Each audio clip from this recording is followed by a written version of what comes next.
আসসালামু আলাইকুম। সবাই কেমন আছেন? আশা করছি ভালো আছেন। আলহামদুলিল্লাহ আমরাও ভালো আছি। আজকে আপনাদের সাথে আমি বিফ বিরিয়ানি তৈরি করে দেখাবো। আশা করি আপনাদের কাছে ভালো লাগবে। তো চলুন কথা না বাড়িয়ে শুরু করা যাক। বিরিয়ানি করার জন্য আমি যে এখানে 1 কেজির একটু বেশি গরুর মাংস নিয়েছি। এখানে আমি হাড় চর্বি সহই নিয়েছি। হাড় চর্বি সহ নিলেই বিরিয়ানিটা খুব ভালো হয়। তো আমি এখানে একে একে এই যে দিয়ে দিচ্ছি টক দই। 1 কাপ টক দই আছে, আর এটা আমি নিজেই করেছি। এখানে দিয়ে দিচ্ছি আমি পেঁয়াজ কুচি। এখানে দিচ্ছি গোটা গরম মশলা। এখানে আছে স্টার মশলা, আছে হচ্ছে লবঙ্গ, এখানে আছে গোলমরিচ, এখানে আছে কয়েক টুকরা দারুচিনি, আর এখানে বড় এলাচ এবং ছোট এলাচ আমি 10-12টার মতো একটু থেতো করে দিয়েছি। এখানে আছে তেজপাতা, আর কাবাব চিনি ছিল না, 4-5টা ছিল, সেটা দিয়ে দিচ্ছি আমি। এই যে সবগুলো মশলা আমি দিয়ে দিলাম। দিচ্ছি লবণ। আমি এখন 1.5 চামচ দিব, লাগলে পরে আবার দিব হচ্ছে শুকনো মরিচের গুঁড়া। আমি 1.5 চামচ দিলাম। দিয়ে দিচ্ছি বাদাম বাটা। এটা হলো চীনা বাদাম বাটা। এখানে দিচ্ছি হলো কিশমিশ আর হলো কাজু বাদাম বাটা, একসাথেই বেটেছি। আমি একটু সরিষা বাটা দিয়েছি এই যে। আর এখানে দিচ্ছি আমি হলো জয়ফল জয়ত্রী আর একটু মৌরি বাটা, এটা আমি আজকে বেটে নিয়েছি, সেটা দিলাম। দিচ্ছি রসুন বাটা 2 চামচ। সামান্য গুঁড়া মশলা বাটা, রাঁধুনি যেটা আর কি, সেটা অল্প একটু, 1/2 চামচের মতো। দিচ্ছি আদা বাটা, 1.5 চামচ আদা বাটা দিলাম। আর দিব হলো একটু বাজারের কেনা মশলা, বিরিয়ানির মশলা, এটা একটু দিয়ে দিলাম। দিয়ে দিচ্ছি জিরা বাটা। আমি সবই 1.5 চামচের মতো দিয়ে দিয়েছি, কারণ এখানে 1 কেজির একটু গরুর মাংস আছে তো, আর যখন চালটা কষাবো ওইখানে বেশি মশলা দিব না। দিচ্ছি হলো এই যে পেঁয়াজ বেরেস্তা, আমি আর একটু দেব।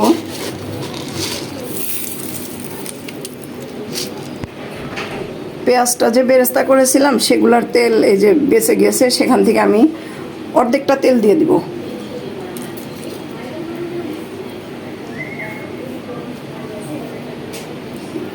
এখন এটাকে আমি খুব ভালো করে মেখে ম্যারিনেট করব। আমার একটু সময় কম, আমি 30-40 মিনিটের মতো ম্যারিনেট করব। আপনাদের সময় থাকলে 2 ঘন্টা 3 ঘন্টা অথবা হোল নাইটও ম্যারিনেট করে রাখলে সেক্ষেত্রে খুবই মজা হবে বিরিয়ানিটা। আমি এখন এটাকে যে সুন্দর করে মেখে ম্যারিনেট করে রাখবো।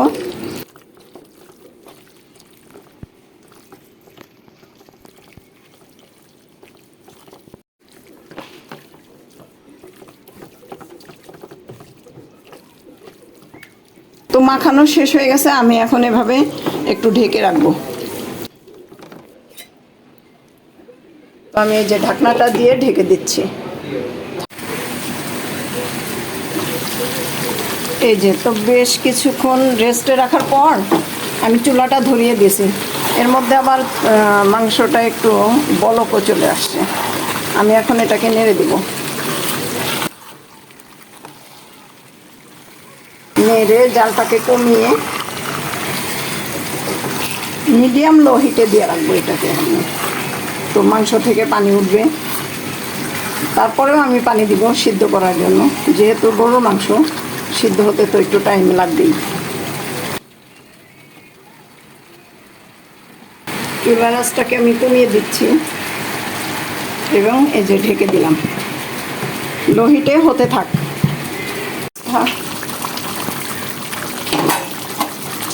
এর মধ্যে আমি অফ ক্যামেরায় কয়েকবার নেড়ে দিয়েছিলাম।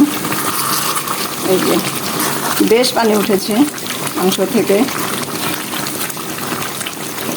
আমি এখন এর মধ্যে কিছু কাঁচা মরিচ দিব। আমি যে একটু মরিচ কেটে দিচ্ছি।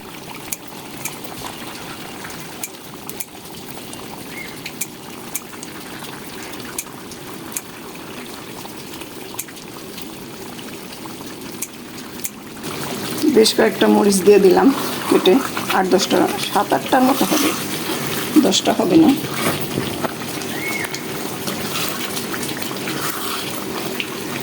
গ্রেভিটা খুবই ঘন হয়ে গেছে, তো মাংসটা এখনও সিদ্ধ হয়নি। আমি এখন একটু পানি দিয়ে দিব এর মধ্যে।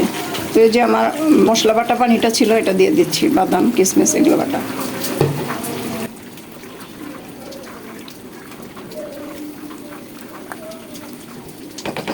আমি এখনও একটু চুলার জালটা কমিয়ে 20 মিনিটের মতো ঢেকে দিব, মাঝে মধ্যে একটু নেড়ে দিব। তো এখানে আমি এই যে কালো জিরা পোলার চাল নিয়েছি 1 কেজি, এটাকে আমি ধুয়ে ঝর্ণা দিয়ে রেখে দিব।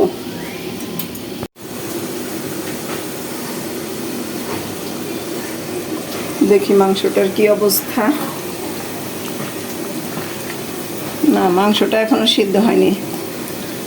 যেহেতু সিদ্ধ হয়নি, আমি চুলার জালটা একটু বাড়িয়ে দিয়ে এখন ঝোলের জন্য আমি একটু গরম পানি দিয়ে দিব।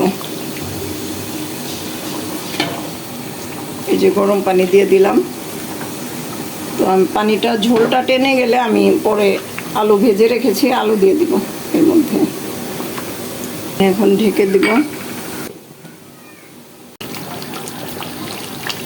মাংস মোটামুটি সিদ্ধ হয়ে গেছে। এখন আমি এই যে আলুগুলোকে যে ভেজে রেখেছিলাম, তো আমি যে আলুগুলো দিয়ে দিলাম।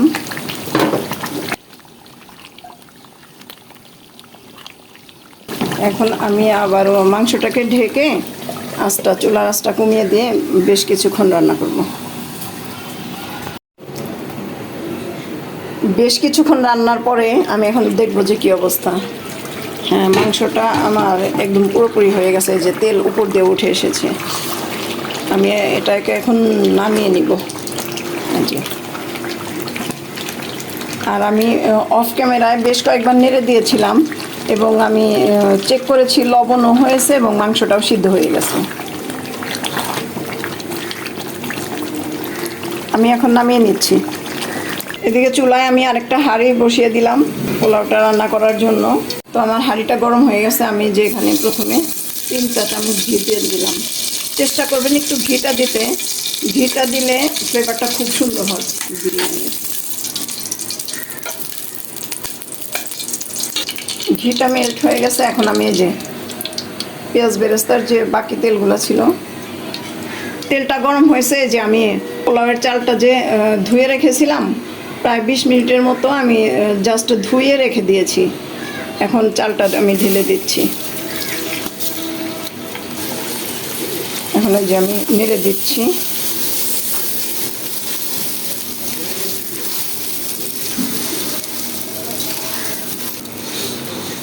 এই যে আমি এখন এর মধ্যে একটু আদা বাটা, রসুন বাটা আর জিরা বাটা, লবণ দিয়ে দিব। এই যে আমি এখানে আদা, জিরা আর এই যে রসুন বাটাটা দিয়ে দিলাম। মোটামুটি 1 চামচ পরিমাণই হবে এগুলা।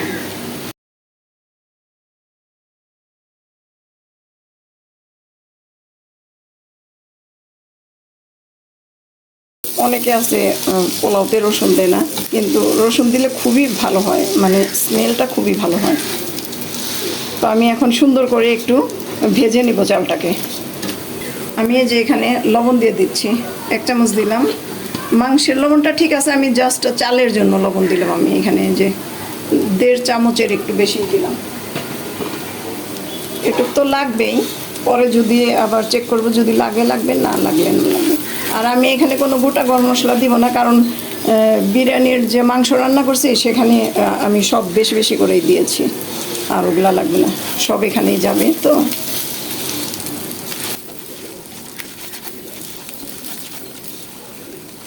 আমি এখন বেশ কিছুক্ষণ এটাকে নেড়ে ভাজা ভাজা করব।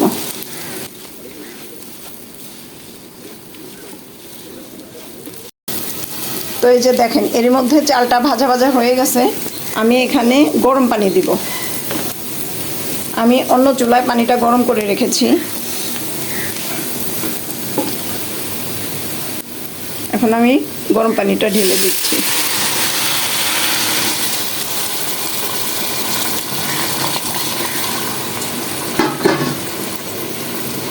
আপনারা যদি চালটা ভিজিয়ে রাখেন তাহলে পানি একটু কম দিবেন। 1 কাপ চালে 1.5 কাপ পানি দিবেন। আর যদি চালটা ভিজিয়ে না রাখেন জাস্ট ধুয়ে ঝর্ণা দিয়ে রেখে দেন, তাহলে 1 কাপের জন্য 2 কাপ পরিমাণ দিবেন। আর আমি তো ওই যে চালটাকে ঝর্ণা দিয়ে রেখেছিলাম, সেজন্য 1 কাপের জন্য 2 কাপ পরিমাণ আর কি পানি দিয়ে দিয়েছি। তো আমি এখানে একটু কম পানি দিয়ে দিয়েছি, কারণ মাংসের মধ্যে একটু ঝোল আছে, আর হলো আপনার দুধ দিব 1 কাপ। এই যে এখন পোলাওয়ের পানিটা বলক চলে আসছে। এখন এই যে আমি 7টার মতো আলু বোখারা দিয়ে দিব, আর দিব হচ্ছে যে অল্প একটু চিনি। চিনিটা অবশ্যই স্বাদ বাড়ায়, আপনারাও জানেন। আর এই যে দুধটা দিয়ে দিব আমি, এই যে ঘন 1 কাপ দুধ, এটাকেও দিয়ে দিলাম। আমি এর মধ্যে লবণটা চেক করেছি, লবণ একদম হয়েছে, আর কোনো লবণ দিতে হবে না এখানে। আমি যেহেতু কিশমিশ বেটে দিছি, আর আস্ত কিশমিশ দিব না। তো এই যে আমি 5 মিনিটের মতো ঢেকে আঁচটা কমিয়ে দিয়ে তারপরে আবার ঢাকনা খুলে মাংসটা দিয়ে দিব।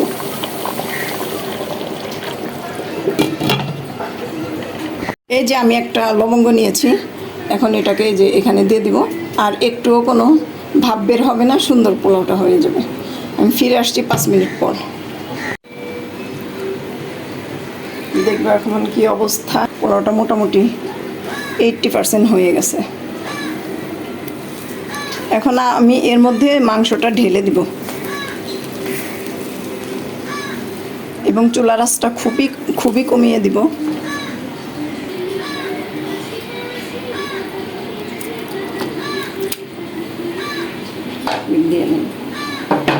আমি আগে নেড়ে চেড়ে বাকি মাংসগুলো ঢেলে দিব। সুন্দর করে মিক্স করতে হবে এখন এ পর্যায়ে।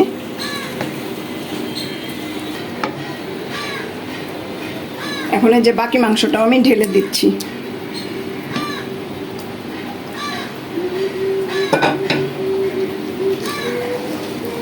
এখন আমি এটাকে খুব ভালো করে মিক্সড করে তারপরে ঢেকে দিব একদম।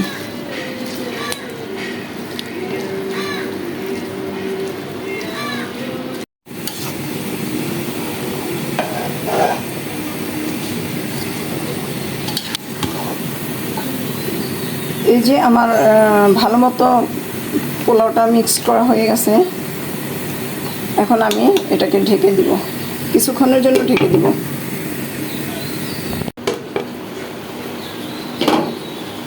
তো এই যে আমার বিরিয়ানিটা 95% হয়ে গেছে। আমি আবার এর মধ্যে নিচে তাওয়া দিয়ে দিয়েছি। এখন আমি এটাকে আর মিনিট 10-এর জন্য দমে দিয়ে দিব।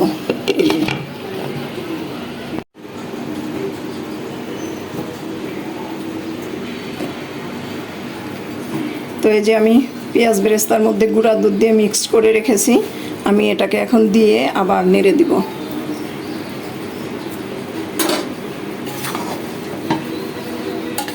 আপনারা চাইলে স্কিপ করতে পারেন এই জিনিসটা, কিন্তু আমি দিলাম আর কি, দিলে আর একটু স্বাদটা বাড়বে। এই যে বাকিটুক দিয়ে দিলাম।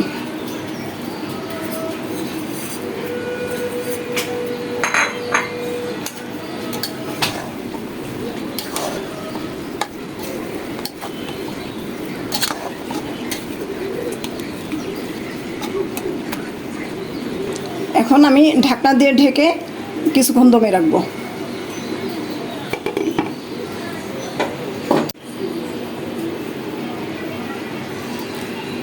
তো এই যে দেখেন বিরিয়ানিটা হয়ে গেছে আমার। আমি এর মধ্যে একটু ফ্লেভারের জন্য আর একটু ঘি দিয়ে দিব।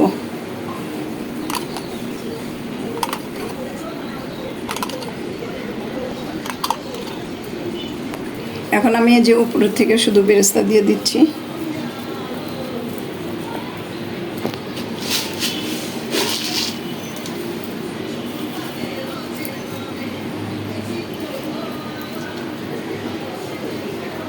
এখন আমি জাস্ট ঢেকে দিব 2-4-5 মিনিটের মতো, তারপরেই আমি এটাকে নামিয়ে নিব। তো আমি যে চুলাটা বন্ধ করে দিয়েছি এবং আমার বিরিয়ানি রান্নাটা শেষ হয়ে গেছে। আমি এখন আপনাদের বেড়ে দেখাচ্ছি। আমি চেষ্টা করেছি খুবই সহজভাবে বিরিয়ানি রেসিপিটা আপনাদের সাথে শেয়ার করতে। আশা করছি ভালো লাগবে। যদি ভালো লাগে অবশ্যই লাইক এবং সাবস্ক্রাইব করে পাশে থাকবেন। ধন্যবাদ।